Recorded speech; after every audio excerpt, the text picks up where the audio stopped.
So this is the recap of the school board meeting from September 1st. I'm Nate Sassano, Director, District D. I'm Sarah Hall, Director, District A and Board Secretary. And so last night was the first of our traveling meetings where we meet at the different schools in the district. With that being said, we know the video quality and sound quality was not up to par. Luckily, we have a great tech person, Bryson Vetter, who is already on the ball ordering new microphones to hopefully correct that as we continue to have a school board meeting from each of the schools this year. Yep. So function of small audience in a large room made the sound really poor. So that's one of the reasons why we're doing these recap meetings, so we can let you all know what happened during these meetings. So prior to the actual school board meeting, we met with the middle school staff, had dinner with them, and got an update about some of the work they're doing around CTE, which is Career and Technical Education. Got a great update from them, the pathways that they're implementing, the way they're putting that in for students who can start in 6th grade, kind of getting exposed to all of the things that the CTE pathways will offer, so they can start to narrow that down as they go through middle school and through high school. And then graduate high school prepared for either college or a career of their choice. We should say that doesn't mean they have to choose in 6th grade which pathway they want to start with, but it was a really great update from that staff. And really is only possible because of the mill levy that you all approved for us last fall. So thank you for that. Thank you. And on that, one of the celebrations I think we should highlight is we are one of the very, very few school districts in the state of Colorado, if not the nation, offering CTE pathways starting in middle school, which allows them to work through high school to get more of that experience than they normally would.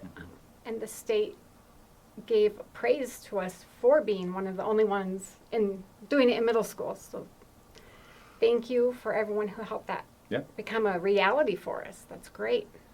So in our actual meeting, we start every meeting with celebrations about our staff and our students. One of those celebrations is Miss Peterson at the middle school.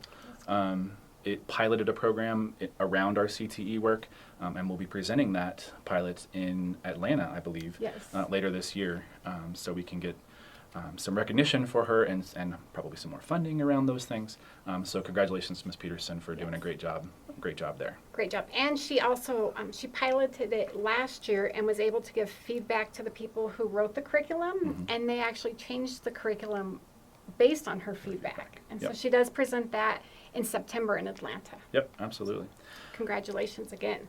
The other celebration we wanted to make sure we got out there, I think this was the only other one, they're pouring concrete out at LL Elementary right now. Last Friday I drove by and there was a line of about 6 concrete trucks sitting out there doing that work. So we are on our way with LL Elementary, and again, that is only possible because of all of you who approved that bond for us again. So thank you. Look for that to start going vertical hopefully pretty soon. One other celebration was the Color Guard. Oh, I believe right. took first place, Roosevelt Color Guard, last weekend at a competition. So congratulations to the Color Guard. Yep. Then we moved on to superintendent's report and board members' reports. Yep. I think the only thing from the superintendent report, well, not the only thing, but one of the most important things for you all to know is that our interim superintendent, Karen Trussler, is doing coffee with Karen, with our superintendent. She met last week at the Cracked Egg in Milliken with several residents and some staff, I believe, were there too. So a great way for her to get feedback about what's going on in the community. Some things we're doing well, some things we can improve upon. And I know she'll continue to do those later. I think the next one is scheduled in the town of Johnstown. I don't know that we have a date or a location yet, but we'll let you know when that happens. And so she does buy coffee for anyone who does come. She does not buy breakfast, but she did buy coffee for everyone who came. And yeah, well, great feedback there. So moving on then, we moved into our old business. We we approved a memorandum of understanding with the Front Range Fire and Rescue. Really what that did was transfer ownership of the very small parcel of land on the middle school campus that is currently being used by Front Range Fire for training for their firefighters. So we transferred ownership to them. No money changed hands. It was really just a way for us to continue to offer that to them and have them pay for maintenance and upkeep on that very historical piece of the town of Milliken. If anyone has driven by the middle school, you've seen the two-story building there on the southwest corner of the middle school. Come to find out, I didn't know this until last night, that used to be teacher housing. And the teachers had to live there when they taught. And now we as a school district don't have a use for it really, but the fire department loves to use it for training, and it keeps them on their toes and knowing what to do when there is an actual fire call. So we're happy to be able to let them use that building and do the maintenance on it. Right, absolutely. So then we moved into our next item, which was an agreement with the town of Milliken to use their community court for our truancy cases, I guess, in the town of Milliken. So any student who is at Milliken Middle School, or the elementary school, I suppose, or any student who lives in the town of Milliken can use that community court to correct any of their truancy issues. It's been a blessing, I think, already for our students that need to use that, and we're grateful to the town of Milliken for allowing us to continue to do that. It is great, and it's a way for them to help give back and kind of learn the importance of being a productive citizen, where that starts at coming to school and being at school on a regular basis. So thank you for that. Okay. And then the big news from the meeting last night was the update around COVID. We got an update from the staff around the numbers of students that have reported positive cases and staff that have reported positive cases, and the number of students that are in quarantine because of those positive cases. Yes. So I don't remember the numbers. I don't have them in front of me. They are on our COVID dashboard, They I think, are. if you want to go and look for those numbers. But about 300 students currently in quarantine right now.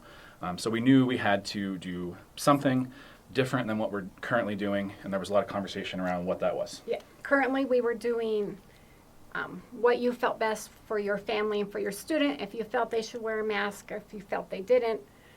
Unfortunately, like we said, we have almost 300 students in quarantine, so we had to change something so we don't end up online or hybrid again. Right. Because we want to keep kids in school. Kids learn best in school. Yep. And there was also discussion, if your children are not feeling well, or if they have any symptoms, or if they're awaiting any COVID test results, to please keep them home. Yes. Until we know for sure.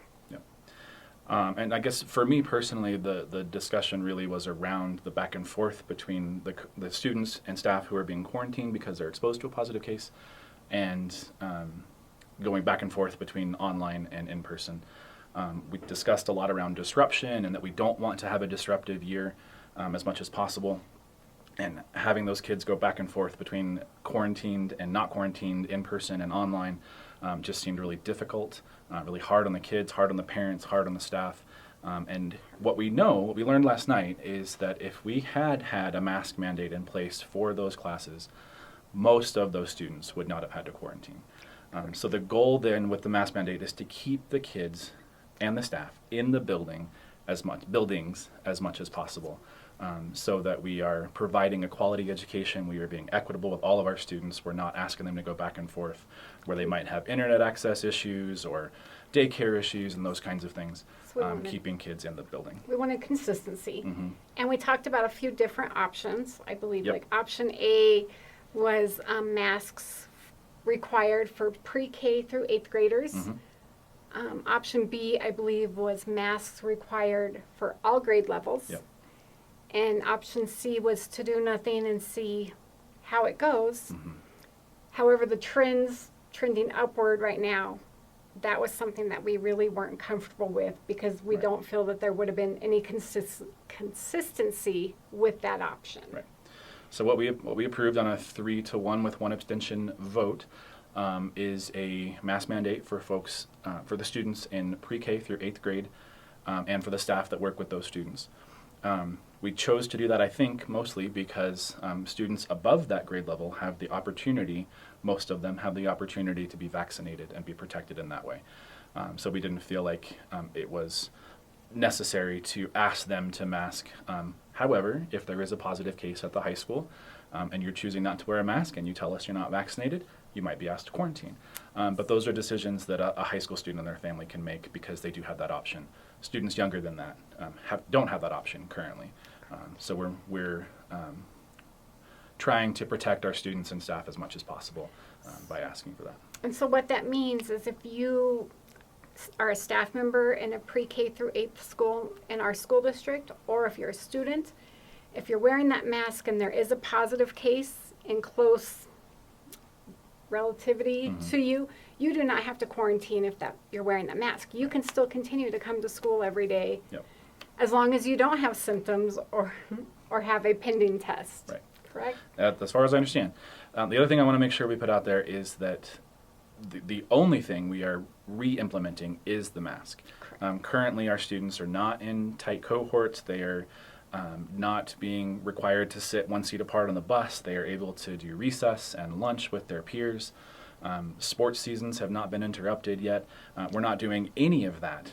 And by implementing the mask mandate, we're hoping to keep all of that as normal as possible. So that was one of the conversation points last night as well. So that way the kids get the full experience of school. And I say full experience as they get to go to music class, to PE. In middle school, they get to change classrooms. They're not staying in one classroom all day long. Right. At recess, they get to mingle with other children in their grade levels. However, we should mention too, with the busing, we still are requiring masks on bus because that is a federal mandate. That was not up to us. So even the high schoolers who ride buses must still wear masks on buses. Right. Yeah. The other thing around COVID we talked about last night is finding some metrics so we can let everyone know when we can ease the mask mandate. So we asked the staff to do some research for us around when that might be possible, if it's community numbers, if it's local school numbers around case count, to let us know what that might be, so that we can be clear with all of you as to when we might be able to relieve that mask mandate. But for right now, starting on Tuesday, September 7th, we will be requiring pre-K through 8th, all students and staff to be wearing masks, at least for the time being. Hopefully not for very long. We also are looking into other options. Last year we did temperature checks before anyone entered the buildings. We're still discussing if we need to go that route again. We have the equipment, if that's something we need to do. I had asked how many temperatures it caught before the students entered the building, and no one was prepared to answer because I hadn't prepared them for that. So maybe we'll get some of that information as well and use that in our metrics as well. Yep, absolutely. I think that's that it for the COVID update. Yeah. We did one last thing approve after the COVID discussion. We did approve the school fees for Roosevelt High School. It was a very brief conversation that the staff presented to us. No major changes there, really just changing class names and those kind of things. So you can look for that on board docs if you like. Yeah, some of the fees increased by a couple dollars. Some even went down a couple dollars. It was nothing major. Yep. So I think that was it for our meeting. I will let you all know our next meeting will be at Pioneer Ridge Elementary. What's the date? September... I don't know off the top of my head. 2 weeks from yesterday will be our next meeting. And the public is welcome to come to those meetings as well. Welcome to attend, to comment, to let us know what you feel about the policies and procedures that are in place. Even those meetings that are not at the admin building, we do always welcome public comment. You can always email us. listen@weldre5j will get to us. All of our email addresses are public on the website as well. So please let us know how things are going, how you're feeling. So we hope to see you all at our next meeting at Pioneer Ridge Elementary on September 15th at 7 p.m. Yes, and public, again, welcome to join us for that meeting. Even though we're not at the admin building, you can still come. You can sign up for public comments, watch the meeting. Yep. And hopefully if you can't make it, the audio will be better because we are working with our IT director to improve that sound quality.